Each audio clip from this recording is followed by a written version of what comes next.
फरवरी 2026 में एक ऐसे विशाल वैदिक आयोजन की तैयारी चल रही है जिसके बारे में कहा जा रहा है न भूतो न भविष्यति। हम बात करें रिदमस फाउंडेशन के 9 दिवसीय अश्वमेध महायज्ञ की। अश्वमेध है ना, ये तो प्राचीन काल का एक बहुत ही बड़ा और जटिल अनुष्ठान था। जी हाँ, बिल्कुल, बहुत बड़ा। और ये आयोजन सिर्फ यज्ञ तक ही नहीं है। हाँ, मैंने भी सुना। इसके साथ जनवरी 2026 में एक वो 21 दिन की यात्रा भी है। जी, करीब 10,000 किलोमीटर लंबी अश्वमेध भारत भ्रमण यात्रा। 10,000 किलोमीटर, बाप रे। तो चलिए, हमारे पास जो जानकारी है उसमें थोड़ा और गहराई से उतरते हैं, देखते हैं कि कितना अनूठा होने वाला है। बिल्कुल। और सुनने में तो ये भी आया है कि तैयारियां कोई आज से नहीं, पिछले 1 साल से चल रही हैं। 1 साल से? अच्छा, और वो ग्रहों नक्षत्रों वाली बात, कोई दुर्लभ संयोग? हाँ, स्रोत तो यही बताते हैं कि ज्योतिषीय और वैदिक ब्रह्मांड विज्ञान के हिसाब से ये समय बहुत खास है। शायद इसीलिए इतने बड़े पैमाने पर योजना बन रही है।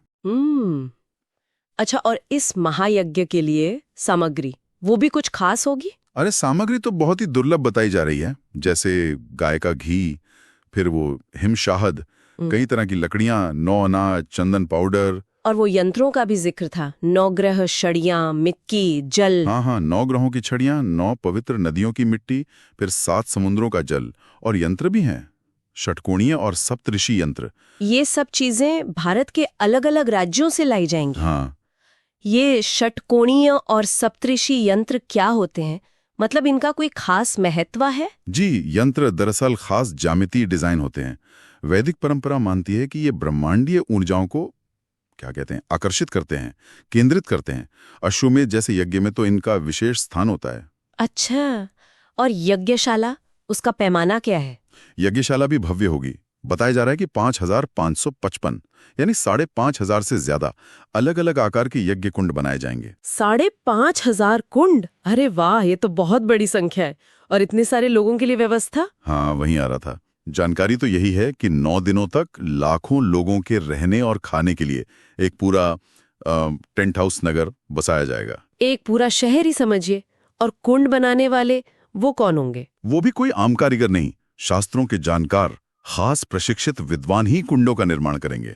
पूरी विधि के लिए करीब 1200 वेद शास्त्र संपन्न ब्राह्मण और 50 मुख्य आचार्य होंगे। 1200 विद्वान और 50 आचार्य, जिन्हें यज्ञ का गहरा वैदिक ज्ञान हो। जी, श्रोतो तो इसे इस युग का अभूतपूर्व महोत्सव कह रहा है। वाकई। अच्छा, इसमें शामिल होने वाले लोग क्या सिर्फ भारत से ही होंगे? नहीं, ये भी दिलचस्प है। बताया जा रहा है कि 100 से ज्यादा देशों से 5,555 यजमान दंपति आएंगे। मतलब वो जोड़े जो मुख्य रूप से आहुति देंगे। 100 से ज्यादा देश? सच में?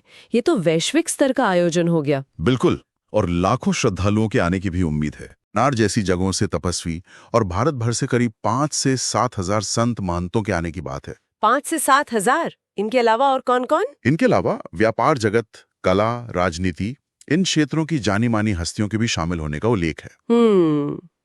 तो मतलब ये सिर्फ एक धार्मिक आयोजन नहीं, बल्कि एक बहुत बड़ा समागम, एक मिलन जैसा लग रहा है। हाँ, कुछ वैसा ही। रोज के कार्यक्रम भी काफी विविध हैं। जैसे रोज दोपहर 3 से 5 बजे तक सभी धर्मों और संप्रदायों की महासभाएं होंगी। सभी धर्मों की? ये तो अच्छी बात है। जी, और शाम 5 से 6 बजे एक विश्व रिकॉर्ड समारोह। रोज 2 विश्व रिकॉर्ड बनाने का लक्ष्य है। रोज 2 विश्व रिकॉर्ड? ये क्या बात हुई? मतलब आयोजन के साथ साथ प्रचार पर भी काफी जोर है। लगता तो यही है। इसके अलावा एक राष्ट्रीय और अंतर्राष्ट्रीय पत्रिका भी निकालने की योजना है। उद्देश्य बताया गया है समग्र विकास। समग्र विकास, ठीक है। और मेले वगैरह भी? हाँ, व्यापार मेला, कृषि मेला, शॉपिंग सेंटर और रोज रात सांस्कृतिक कार्यक्रम भी होंगे। नाटक, भजन, कीर्तन, संतवाणी, कवि सम्मेलन, पुस्तक विमोचन, काफी कुछ है। और वो श्रीमद् भागवत कथा? जी, प्रसिद्ध कथावाचक श्रीमद् भागवत कथा का पाठ भी करेंगे। तो कुल मिलाकर देखें, रिदमस फाउंडेशन का ये अश्वमेध महायज्ञ एक कहना चाहिए कि अत्यंत महत्वाकांक्षी योजना है। बिल्कुल, प्राचीन वैदिक परंपरा को एक अभूतपूर्व पैमाने पर आधुनिक समय में फिर से जीवंत करने का प्रयास। हाँ, दुर्लभ सामग्री, विशाल इंतजाम, हजारों विद्वान, लाखों प्रतिभागी, सब कुछ बहुत बड़े स्तर पर है। और जैसा कि स्रोत में है, ज्यादा जानकारी जैसे कुंड बुकिंग या यात्रा या बिजनेस स्टॉल के लिए rhythmus.org वेबसाइट देखी जा सकती है। वाकई ये सोचने वाली बात है कि आज के इस आधुनिक युग में अश्वमेध जैसे प्राचीन जटिल वैदिक अनुष्ठान को इतने भव्य रूप में आयोजित करने का ये प्रयास, ये हमारे समाज, हमारी आध्यात्मिकता के बारे में क्या कहता है? और शायद वैश्विक मंच पर भारत की सांस्कृतिक पहचान को लेकर भी ये एक विचार करने वाला प्रश्न है जरूर।